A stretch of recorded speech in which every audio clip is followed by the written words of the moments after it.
Ciao a tutti amici di Matto Scacco, ben ritrovati. Qualcuno mi aveva già chiesto di commentare una partita eccezionale tra Magnus Carlsen e Hikaru Nakamura. Eccola qui, la partita è stata giocata pochissimi giorni fa, ho avuto il piacere di commentarla in diretta per conto dell'organizzazione. E qui il campione del mondo con il bianco gioca D4, il nero cavallo F6, quindi C4 e 6. Adesso potremmo essere nel pieno dell'apertura ninzo-indiana qualora il bianco decida di giocare a cavallo C3, quindi alfiere B4, ma chiaramente qui le opportunità sia per il bianco che per il nero sono diverse e la partita prosegue con cavallo F3 con una possibilità di rientro in un'apertura tipo catalana con alfiere B4, quindi dopo una difesa in D2, che la freccia è andata male, quindi alfiere B4, alfiere D2, magari A5, G3. Ok, senza entrare troppo nel dettaglio, questa qui potrebbe essere l'apertura catalana. Invece dopo la spinta in D5 si rientra in schemi molto più battuti, conosciuti, schemi tipo quelli dell'apertura slava oppure dell'apertura ortodossa, dove l'obiettivo del nero è cercare di insistere, creare una tensione al centro, magari prima o poi il nero cercherà di fare C5, vedremo che poi in partita è stata giocata, mentre il bianco vuole prendere spazio sul lato di donna. Vediamo se effettivamente la partita andrà in questo modo e se effettivamente il bianco riuscirà a prendere spazio sul lato di donna. Quindi alfiere F4 la mossa della partita, rocco corto, e A3, ok, qualcuno si chiederà perché A3. Diciamo che A3 vuole sicuramente sottrarsi alla possibilità dell'inchiodatura con alfiere B4 e qualcuno dirà, beh, se il nero ha già mosso l'alfiere in E7, quando lo metterà in B4 avrà perso un tempo. E allora l'altra idea potrebbe essere evitare che la donna nera possa andare in A5. Mi spiego meglio, quindi tornando una mossa indietro in caso di E3, C5 da parte del nero è considerata una mossa possibile.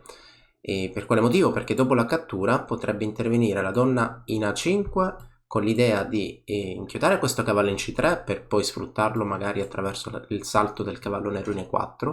L'idea è chiaramente quella di riprendere quanto prima il pedone in C5, che in questo caso è attaccato 2 volte.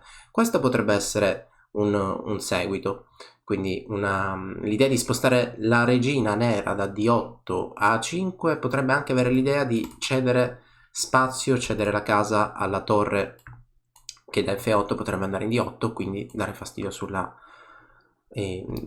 alla regina bianca in D1.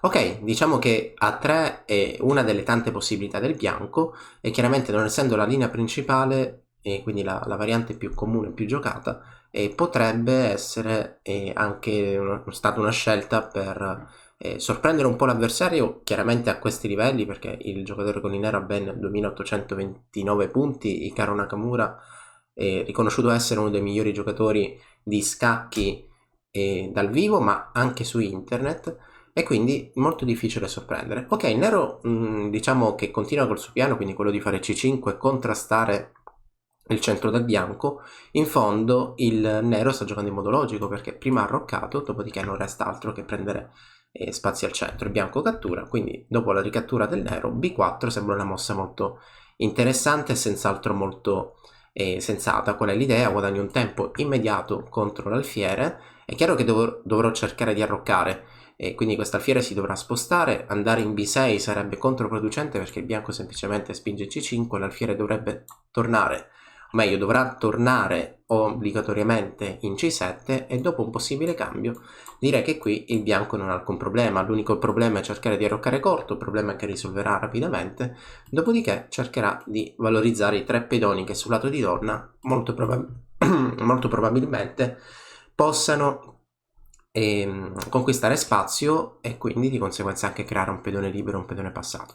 La partita prosegue quindi con alfiere E7 e E3 preparando l'idea di arroccare. Il nero, che in questo momento ha un piccolo vantaggio di sviluppo perché il bianco impiegherà 2 mosse per arroccare, decide quindi di giocare a 5.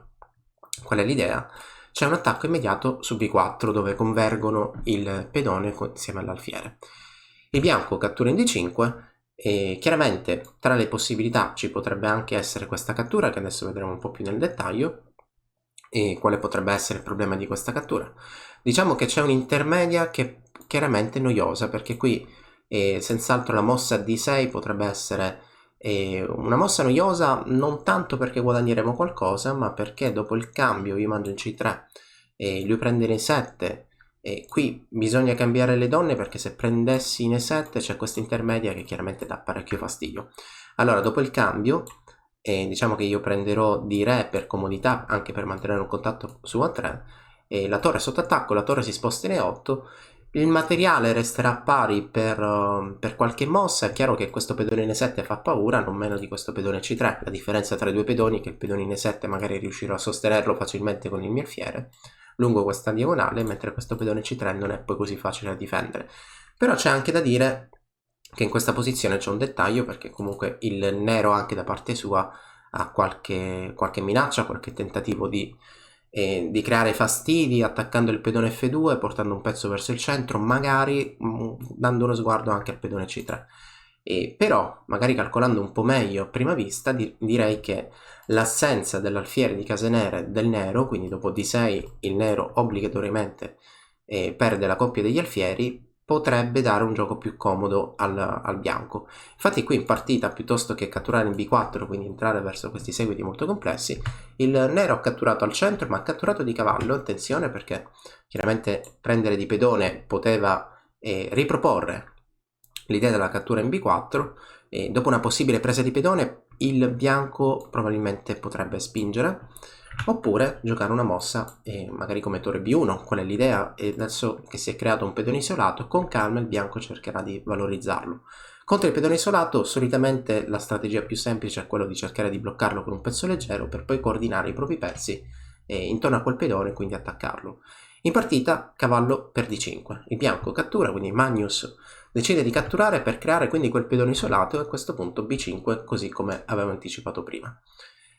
Cavallo D7, il nero deve completare lo sviluppo. Aver avanzato tanti pedoni bianchi sul lato di donna crea inevitabilmente dei buchi, diciamo delle case un po' più deboli rispetto ad altre, dove il nero cercherà di collocare e portare rapidamente i propri pezzi per conquistare spazio, e così avviene. Quindi alfiere 2 giocata, cavallo C5, direzione B3, quindi a rocco corto A4, e l'alfiere del bianco si colloca sulla diagonale più lunga, quindi ha migliorato la sua posizione, ma anche il nero fa lo stesso, perché questo cavallo in B3 diciamo che è iniziato il suo percorso via D7, quindi C5 e poi B3, e ovviamente ha migliorato la sua posizione perché sta dando un po' più di spazio.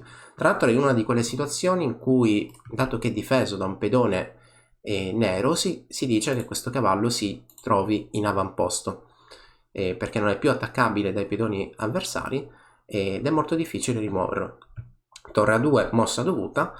Tra qualche mossa scopriremo che la torre A2, per quanto possa sembrare una mossa passiva, in realtà aiuterà anche la difesa di F2, e vediamo un po' per quale motivo. Alfiere 6 indirettamente punta la torre, quindi qui diciamo che il cavallo in B3 è molto forte, e se il nero riuscisse ad aprire la coppia degli alfieri si troverà ad affrontare una posizione molto comoda, perché questo pedone A3 è chiaramente un piccolo obiettivo, e allora non resta altro che limitare la coppia degli alfieri. Quindi cavallo D4 riesce in questo, e un possibile cambio in D4 in realtà è una mossa poco logica. Per quale motivo? Al di là della cattura di donna, che probabilmente è la più efficace, perché anche noi immediatamente stiamo creando delle minacce sul lato di re, anche la semplice cattura di alfiere diciamo mi fa affermare con certezza che qui il bianco è un gioco più comodo, sia perché sta affrontando un pedone isolato in D5 che potrebbe poi con calma cercare di attaccare. Quindi immagino alfiere F3, donna D2, torre D1, forse anche l'altra torre potrebbe andare in D2, oppure anche un altro piano probabilmente più ambizioso, tipo spostare la donna in A1, così in coordinazione con l'alfiere diamo uno sguardo all'arrocco corto del nero, quindi poter portare anche le due torri sulla colonna D. Come vedete, tutte queste frecce a grandi linee spiegano quale possa essere il piano del bianco in una posizione del genere. E altrimenti, così come accennato, anche donna per è senz'altro una mossa interessante. Adesso per difendere G7 escludo la spinta, perché è chiaro, e qui è anche molto evidente, che c'è un percorso molto debole lungo le case nere, quindi il re del nero è molto scoperto. Anche alfiere F6 un po' la escludo, perché semplicemente dopo il cambio il bianco potrebbe cambiare tutti i pezzi e poi affrontare una posizione dove teoricamente ha una posizione nettamente migliore per via di tutte queste debolezze, tutti questi pedoni spinti da parte del nero. Poi è chiaro, tra il dire e il fare diciamo, tra la teoria e la pratica c'è qualche passaggio intermedio. Qui dobbiamo semplicemente da bianco magari valorizzare il nostro pezzo, e contro il pedone isolato il tentativo di bloccarlo, mettere un pedone di fronte a lui per poi attaccarlo è sempre una buona strategia, e poi con calma cercheremo di aumentare il nostro vantaggio. Dunque, tornando indietro alla partita, dopo cavallo di 4 il nero propone di cambiare questo fortissimo alfiere bianco, ma il bianco non è d'accordo, preferisce mantenere la coppia degli alfieri e quindi gioca questa intermedia, cavallo per attacco la donna, chiaramente il cambio è dovuto, e poi l'alfiere si ritira in B2. Quindi le intenzioni del bianco sono chiare: il bianco vuole mantenere la coppia degli alfieri in gioco, il bianco vuole avere ambizioni magari di avere qualche gioco, qualche attacco sul punto E6, perché se il nero è un po' superficiale potrebbe anche arrivare una mossa come alfiere G4. In partita hanno giocato torre C8 e qualcuno potrebbe anche notare che alfiere G4 già di per sé sembra una mossa molto fastidiosa, perché attacco E6 e dietro il quale si trova la torre del nero, ed effettivamente è così. Alfiere G4 è senz'altro una mossa candidata, e sacrifici in H2 con l'idea di giocare Don H4 non funzionano, però questa è un'idea difensiva che il nero potrebbe utilizzare a suo favore. Propongo una mossa, ad esempio Re in H8, ed effettivamente dopo Re H8, se il bianco cattura in E6, che era la sua idea iniziale, alfiere per H2 sembra funzionare, perché scacco il Re, il Re riprende, scacco nuovamente, il Re si sposta, e dopo la cattura direi che questa è una posizione più che accettabile. È vero che la struttura pedonale del nero resta inferiore, però questa torre in A2 è abbastanza brutta per potermi, diciamo, considerare questa posizione pari. La partita dunque continua così: il bianco gioca G3 per evitare fastidiosi ingressi sulle case nere da parte del nero, da parte di Nakamura, quindi donna di 7, a questo punto alfiere di 3, coppia degli alfieri in attacco contro un arrocco poco scoperto, cioè poco coperto, poco difeso. Quindi donna F7, chiaramente l'intenzione è chiara, voglio evitare che il bianco possa andare in H5, e nel frattempo faccio una mossa utile perché do uno sguardo a F2.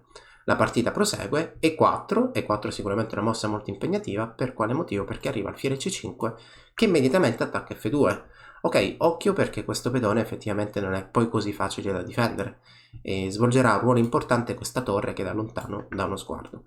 E in partita è continuata così: pedone per D5, e qui il nero, anche se sembra molto innaturale, poteva continuare con alfiere per F2.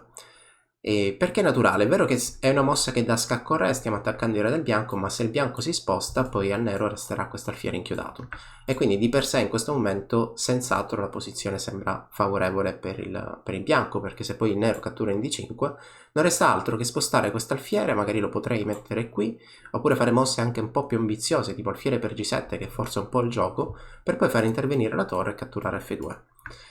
L'analisi diciamo, approfondendo poi questa partita, mi sono reso conto che ci sono anche altre risorse, tra cui una mossa veramente incredibile e invisibile, quale cavallo di 2. Qual è l'idea? Che qualora il mio avversario catturi, ovviamente ci sarà questo ingresso che è molto noioso.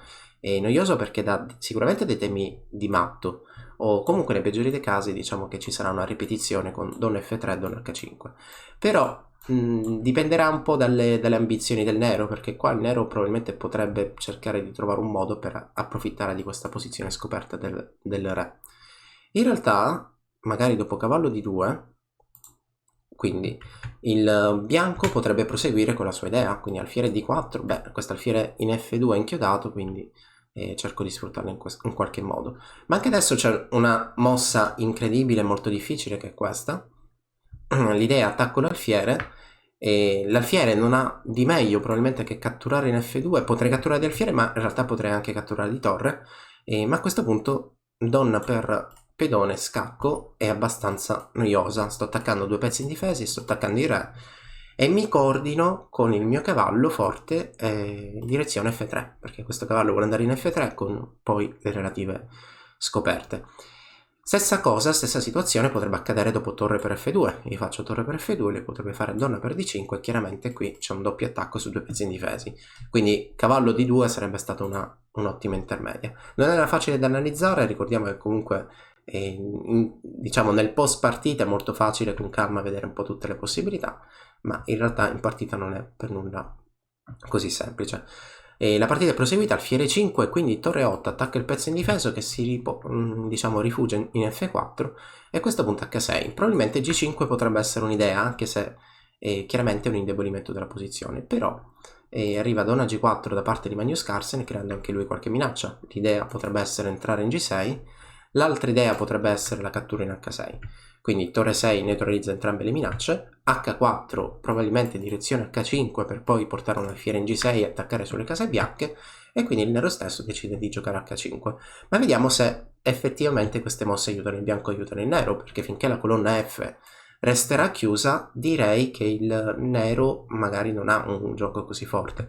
Quindi il bianco migliora la sua posizione, re G2 si toglie dall'inchiodatura e da questo alfiere fortissimo lungo che incontra il re bianco lungo la sua diagonale, quindi G6, questa è la partita. E adesso accade qualcosa perché il bianco magicamente nel giro di qualche mossa migliora la sua posizione.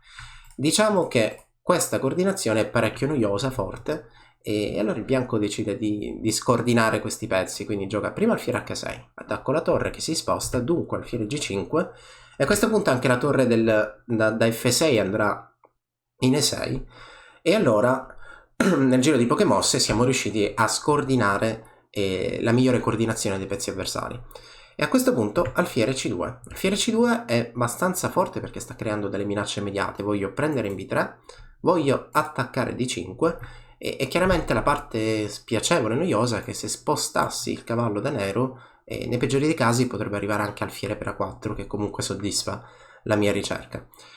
Ma qui Nakamura, probabilmente convinto di vincere all'istante, gioca torre E1. L'idea è facile perché voglio deviare la torre del mio avversario, quindi seguire con donna per F2 scacco, dopodiché catturo in E1 e sicuramente riuscirò ad andare a scacco matto.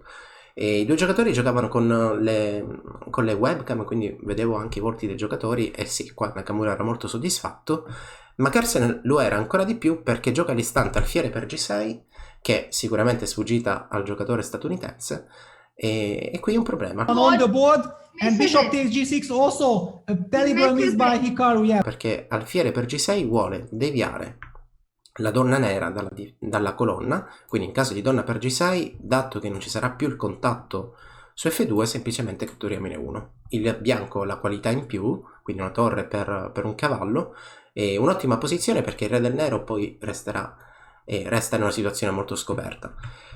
L'altra possibilità è chiaro che potrei catturare la donna, però anche qui alfiere per F7, scacco, intermedia, re per e catturo. Ok, posizione molto, molto interessante, ed è interessante anche questa tattica finale. Diciamo il nero vuole vincere all'istante con torre 1, contro tattica vincente da parte di Magnus Carlsen. Ok, vediamo un po' dall'inizio come si è svolta la partita. Quindi così come dicevo, in questa posizione ci sono tanti modi per continuare.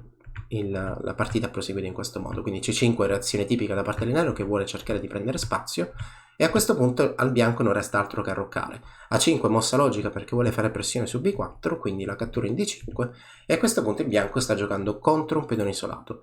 Non può permettere al nero di attivare i suoi pezzi, quindi gioca B5 in partita per poi cercare quindi di arroccare rapidamente. C'è un compromesso perché diciamo che il nero ha guadagnato spazio rapidamente con un cavallo che da D7 via C5, quindi raggiunge la sua casa B3, ma l'alfiere bianco si sposta in E5. Quindi il compromesso è: io da bianco ho messo l'alfiere sulla diagonale lunga, tu hai messo un cavallo in B3, vediamo se poi in futuro riuscirà a sfruttarlo. Dunque la partita è continuata in questo modo. Il bianco ha preferito mantenere la coppia degli alfieri, e G3 dando uno sguardo alla difesa perché questo alfiere chiaramente dà un po' di noia lungo la diagonale, e donna D7 a questo punto coppia degli alfieri in attacco. Dopodiché la posizione nel giro di qualche mossa si stravolge completamente perché sembra che il nero sia già pronto ad attaccare il bianco coordinando questi tre pezzi sulla colonna F. Non è da escludere che l'intenzione qui del nero è senz'altro il sacrificio di qualità, giocare un torre per F4 per poi ritrovarsi contro un re bianco molto scoperto.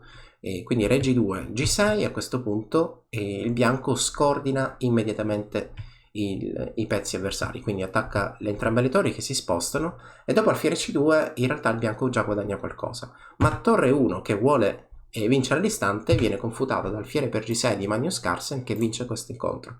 Spero che questa partita vi sia piaciuta, come sempre nella descrizione del video trovate maggiori informazioni. E ora, per continuare, che cosa posso fare? Beh, innanzitutto ti consiglio di iscriverti al nostro canale in modo tale da non perderti le nuove video lezioni. E poi puoi vedere il video che è stato più cliccato in questa settimana. Ci vediamo, ciao!